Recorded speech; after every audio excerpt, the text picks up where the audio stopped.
ശീലങ്ങൾ മാറ്റാൻ പറ്റുകയില്ല. നമ്മൾ പലപ്പോഴും കേട്ടിട്ടുണ്ട്, പലരും പറഞ്ഞു കേട്ടിട്ടുണ്ട്. ഒരു 100 വയസ്സായാലും ശീലങ്ങൾ നമുക്ക് മാറ്റാൻ പറ്റും. അതെങ്ങനെയാണെന്നറിയോ? സാഹചര്യമാണ് ഓരോ മനുഷ്യൻ്റെ ശീലങ്ങൾ ഉണ്ടാക്കുന്നതും ഇല്ലാതാക്കുന്നത്.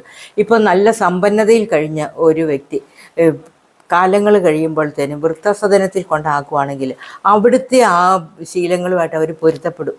അതെന്തുകൊണ്ടാണ്? സാഹചര്യമാണ്. അതുപോലെ തന്നെ ഒരുപാട് പണം കൈകാര്യം ചെയ്തയാൾ ഒറ്റ രൂപ കയ്യിലില്ലാതെ വരുന്ന ഒരവസ്ഥയിൽ അവരും ജീവിക്കും. ആരും മരിക്കുന്നില്ലല്ലോ. അവർ ആ സാഹചര്യമായിട്ട് പൊരുത്തപ്പെട്ട് ജീവിക്കും.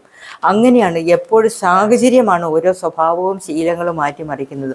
അതുകൊണ്ട് ആരും പറയേണ്ട സ്വഭാവം മാറ്റാൻ പറ്റത്തില്ല, അല്ലെ ശീലങ്ങൾ മാറ്റാൻ പറ്റത്തില്ല എന്ന് പറയുന്നത് ശുദ്ധ മണ്ടത്തരമാണ്. അത് അനുഭവങ്ങളും സാഹചര്യം കൊണ്ടും ഏതൊരു വ്യക്തിയുടെയും, എത്ര ഉന്നതിയിലിരിക്കുന്ന ആളും നിലത്ത് വരും, എത്ര നിലത്ത് കിടക്കുന്ന ആളും ഉന്നതിയിലെത്തിയാലും ആ ജീവിതമായിട്ട് അവർ പൊരുത്തപ്പെടും.